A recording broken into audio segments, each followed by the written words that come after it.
Listen to me, you can't reach greatness while holding on to excuses. You can't talk about how bad you want it and then explain all the reasons why it's not possible.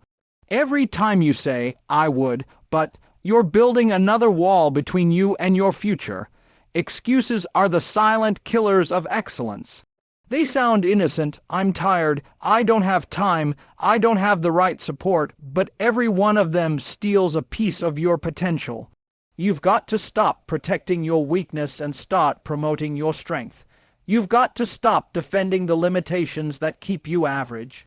You see, most people don't fail because they're not capable. They fail because they keep finding reasons to stay comfortable. They convince themselves that their situation is special, that their struggle is too heavy, that success belongs to other people, not them. But greatness doesn't care about your circumstances. Greatness only responds to effort, to consistency, to the decision to show up even when it hurts. You've got to stop talking about the weight and start lifting it. Some of you want greatness, but you don't want to pay the price. You want the results without the responsibility. You want the reward without the grind. You want the success story, but you're not willing to go through the struggle that writes it. That's not how greatness works. You can't negotiate with it. You can't talk your way into excellence. You've got to work your way into it. Every excuse you make is you choosing comfort over growth, and the more you choose comfort, the more you drift away from your calling. When you say, I can't, what you're really saying is I won't. Because you can, you absolutely can. But it's easier to blame the situation than to look in the mirror. It's easier to say I didn't have the opportunity than to admit I didn't give it my all. Let me tell you something. Excuses might make you feel better for a moment, but they rob you of progress forever. Every excuse delays your destiny. Every time you tell yourself, I'll do it later, you're training your mind to settle. And once you teach yourself to settle, you stop striving. You've got to understand something powerful. The same energy it takes to make an excuse is the same energy it takes to make a plan. You could be using that mental space to figure out how to win instead of why you can't. You could be learning, growing, adapting, but instead, you're explaining. Stop explaining, start executing, because greatness doesn't show up when you talk about it. It shows up when you act like it. I've seen too many people with talent waste years waiting for perfect conditions. They keep saying, once I get this, then I'll start. But perfection never comes. The stars don't align for average effort. You've got to start with what you have where you are and make it happen. The people who reach greatness aren't the ones with everything figured out. They're the ones who stopped making excuses and started moving forward anyway. So ask yourself right now, what's your excuse? What story are you telling yourself that's keeping you stuck? Because until you change that story, nothing changes. You can have every tool, every opportunity, every dream, but if your mindset is still chained by excuses, you'll never use them. It's not the lack of resources that holds you back, it's the lack of resourcefulness. The moment you stop defending your limits, your life expands. So today, right here, make a decision. No more excuses, no more explanations, no more I'll try, or maybe later.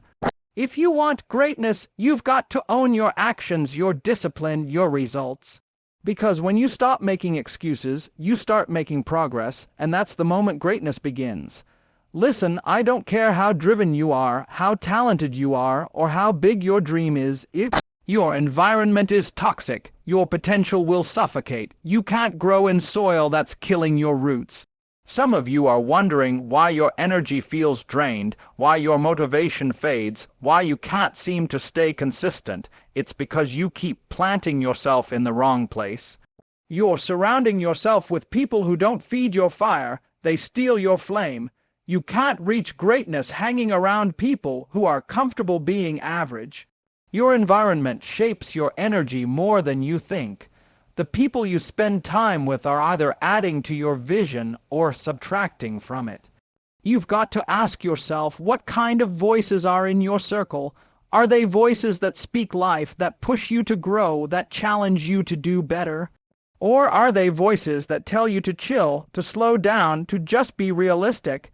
Because sometimes the people closest to you are the ones unknowingly holding you back. Not because they hate you, but because they've accepted mediocrity, and when you aim for more, it exposes what they've settled for. You've got to be careful. Energy is contagious. You can't expect to stay focused if everyone around you is distracted. You can't stay disciplined if your circle doesn't value discipline.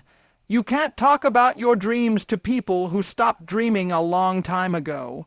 They'll water down your vision until it looks just like theirs, small, safe, and comfortable. But greatness doesn't grow in comfort. It grows in challenge, in accountability, in high standards. That's why you've got to protect your space like your life depends on it, because it does. Your environment is either your elevator or your anchor. It's either lifting you up or pulling you down. And the crazy part is, sometimes the difference between success and stagnation isn't your talent, it's your team. You might be doing all the right things, but if you're doing them around the wrong people, your progress will always be limited. You can't fly surrounded by people who live for crawling. Some of you need to detox your life, not from food, but from energy. You need to distance yourself from negativity, gossip, laziness, and doubt. Because the moment you decide to level up, you'll realize not everyone can come with you. And that's okay. Greatness is lonely at times, but that loneliness is sacred. It's in that space that you'll start hearing your purpose louder than other people's opinions. You've got to start building an environment that reflects the future you're chasing, not the past you're escaping. If you want to be great, surround yourself with greatness. If you want to grow, get around people who stretch you, who won't let you settle for less than your potential. Stop staying in rooms where you're the most motivated one. Get in rooms where you're challenged, where you're uncomfortable, where you have to rise to meet the standard. That's where growth happens. That's where excellence lives. And I'm not just talking about people. I'm talking about habits, routines, the spaces you spend your time in. What are you watching? What are you listening to? What are you feeding your mind every day? Because your environment isn't just physical, it's mental and spiritual.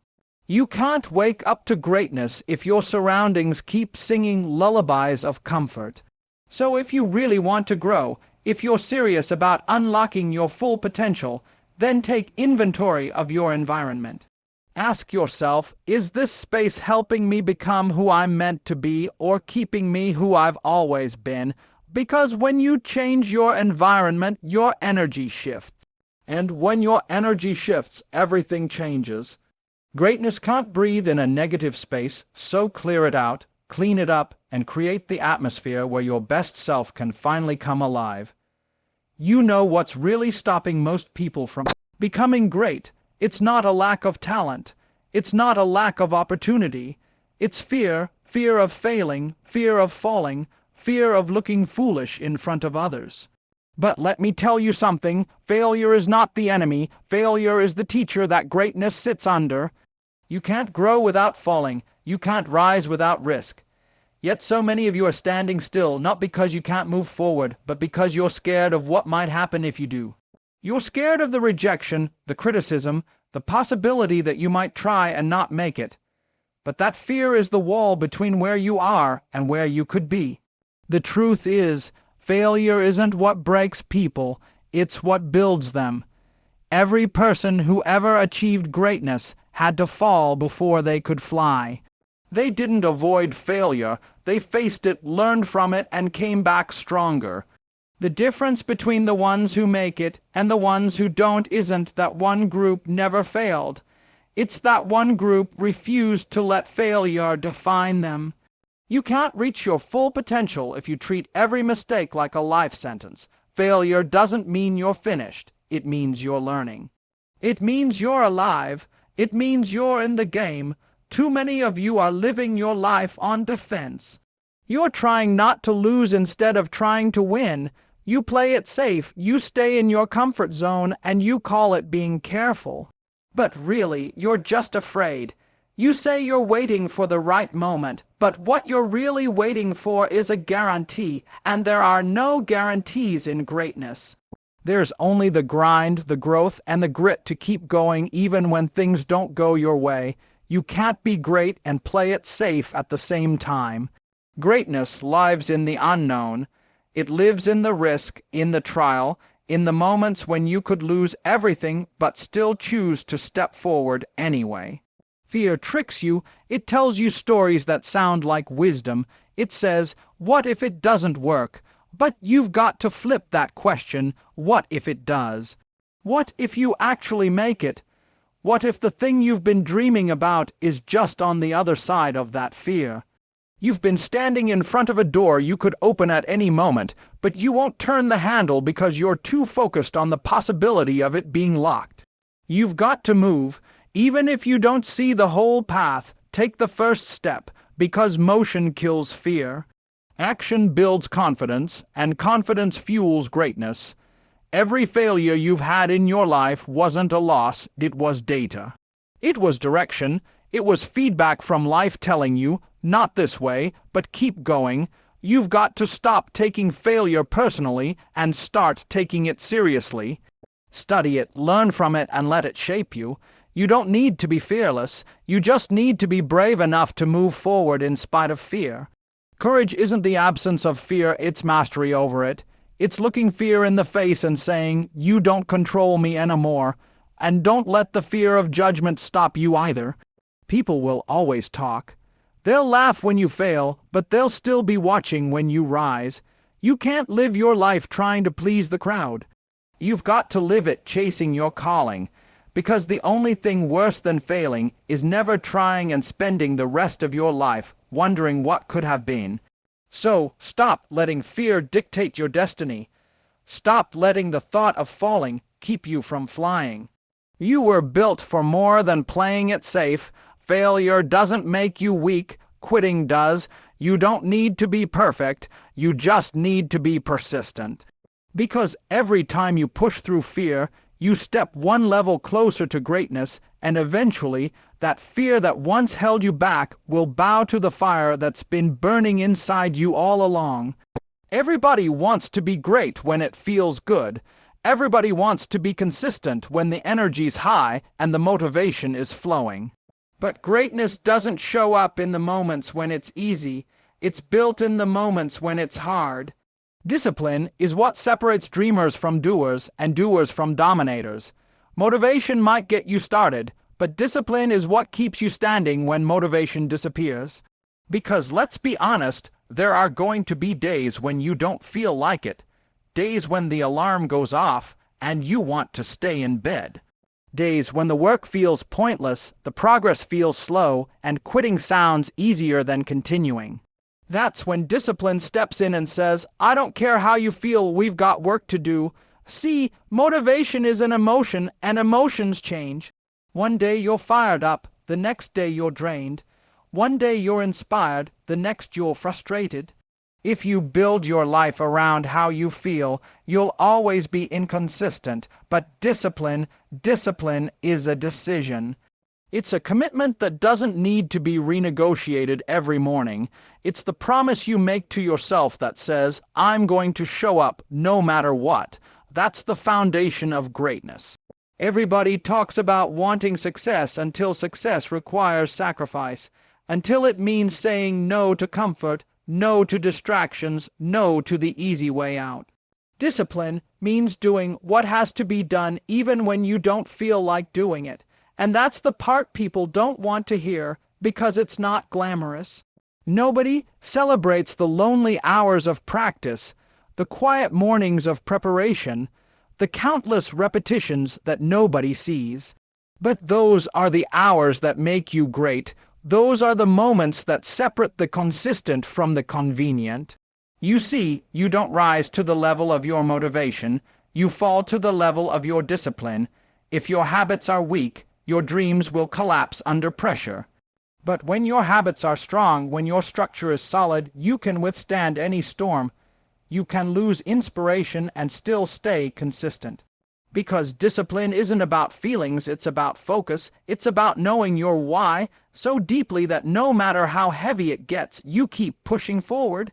And understand this, discipline doesn't just build success, it builds character.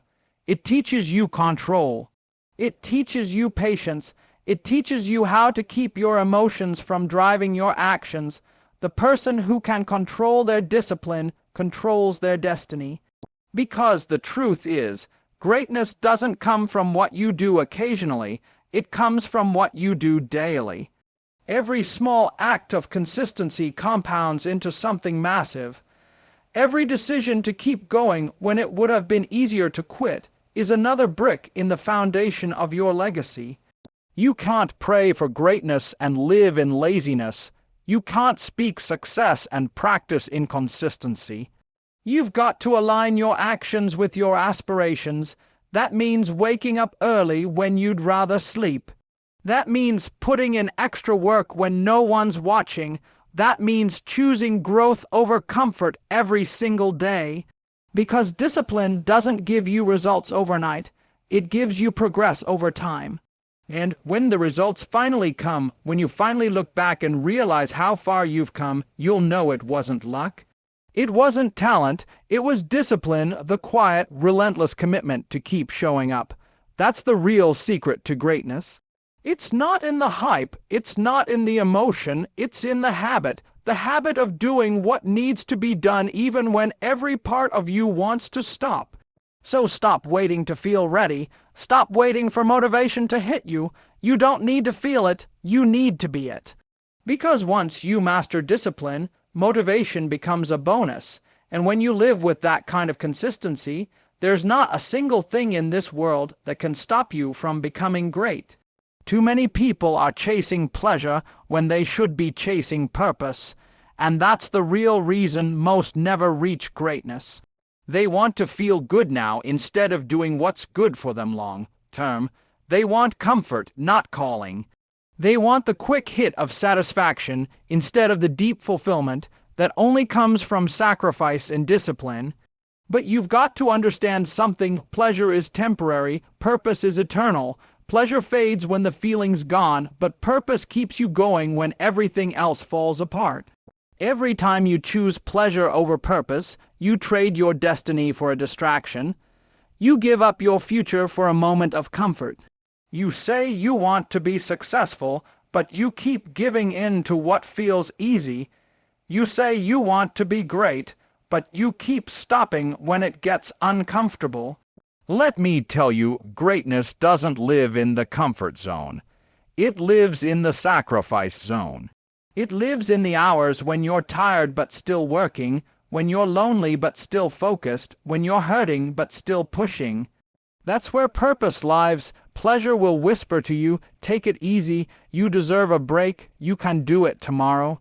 And purpose will whisper back, get up, you've got work to do, your destiny is waiting. Which voice are you listening to? Because that voice determines your direction. The world is full of people who could have been great but got distracted chasing pleasure, the parties, the likes, the attention, the temporary highs. But when the noise faded, they were left empty because pleasure fills you for a moment, purpose fulfills you for a lifetime. You've got to make a decision about what drives you. Do you want comfort or legacy? Because you can't have both. Purpose demands sacrifice. It demands discipline. It demands you say no to things other people say yes to. And that's hard, because sacrifice doesn't always feel good in the moment. It doesn't always make sense right away. But later, when you see the results, when you feel that deep peace of knowing you gave everything you had, that's when you understand it was worth it. Every early morning, every late night, every tear, every no you said to distraction, it all builds something bigger than you. The problem is, most people want to enjoy the fruits before they've planted the seeds. They want to shine before they've suffered. But purpose doesn't work that way. You've got to go through it to grow through it. You've got to be willing to grind when nobody's watching. You've got to be willing to delay gratification, to pass up what feels good now for what's going to bless you later. Because purpose doesn't reward the impulsive, it rewards the intentional. When you live for pleasure, you live for the moment. When you live for purpose, you live for meaning. One gives you happiness, the other gives you fulfillment. And that fulfillment is what keeps you going when the road gets tough. Because the truth is, the path to greatness isn't always fun. It's not always exciting. Sometimes it's exhausting. Sometimes it's lonely. But purpose gives that pain meaning. Purpose turns struggle into strength. Purpose turns sacrifice into success. You've got to train yourself to think long term. Stop asking, what feels good right now? And start asking, what's going to move me forward? Because every decision you make is either feeding your future or stealing from it. And when you start living with that awareness, your life changes. You stop chasing comfort, and you start chasing calling. You stop needing validation, and you start building value. So don't let the temporary win over the eternal. Don't let the moment rob you of the mission. Choose purpose over pleasure, even when it hurts, even when it's hard. Because when you live with purpose, you may not always feel good, but you'll always know you're going somewhere great. Everything starts in the mind. Before you ever win on the outside, you've got to win on the inside. Before you ever build something great, you've got to believe something great. The truth is, your life will always move in the direction of your strongest thoughts. If you think small, you'll live small. If you think average, you'll live average. But if you can change the way you think, you can change the way you live. Because your mindset is the master key to greatness, and until you unlock it, you'll stay trapped behind doors that were never really locked. You've got to understand the mind is a battlefield. Every day, doubt tries to move in. Fear tries to build a home. Laziness tries to take the throne. And if you don't take control of your thoughts will take control of you. Some of you are losing not because you don't have the talent, not because you don't have the opportunity, but because you've already lost the fight in your mind. You keep telling yourself, I'm not enough, I'll never make it, I don't have what it takes. And guess what? Your mind believes what you feed it. You've been programming yourself for failure with your own words, but the moment you shift your mindset, everything starts to shift with it. When you start saying, I can, when you start saying, I'm built for this, when you start saying, it's only a matter of time before I win, that energy changes your movement. You start walking differently, you start showing up with confidence, you start attracting opportunities you used to overlook. Because when you change the way you see yourself, the world starts seeing you differently too. Greatness isn't something you stumble upon, it's something you decide to become. But that decision has to be made in your mind first. You've got to stop letting negativity rent space in your head. Stop replaying old failures like a broken record. Stop comparing your chapter 1 to someone else's chapter 20. Your journey is yours, and your mindset determines how far you'll go on it. Every champion you've ever admired had to fight their own mind before they ever fought the world. They had to master their thoughts before they could master their craft. You've got to learn to train your mind the same way you train your body. Feed it discipline, feed it focus, feed it belief. Every morning, speak life into yourself. Don't wait for someone else to motivate you. Talk to yourself like the person you're becoming, not the person you used to be. You've got to reprogram the way you think. Stop saying, I'll try. Start saying, I will. Stop saying, maybe. Start saying, definitely. Because your words shape your world, and the way you talk to yourself determines what you'll tolerate from yourself. The truth is, your mind can either be your biggest weapon or your worst enemy, and if you don't take charge of it, it'll work against you. It'll convince you to settle when you should be striving.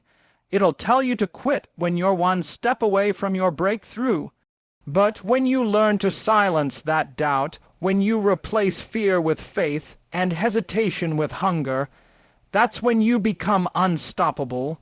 So stop waiting for circumstances to change before you believe. Believe first, and the circumstances will follow. Start seeing yourself as the person you were created to be. Think like a winner before you ever win. Speak like a champion before you ever succeed. Move like greatness already belongs to you, because it does. And once your mind believes that truth, your life will have no choice but to rise to meet it.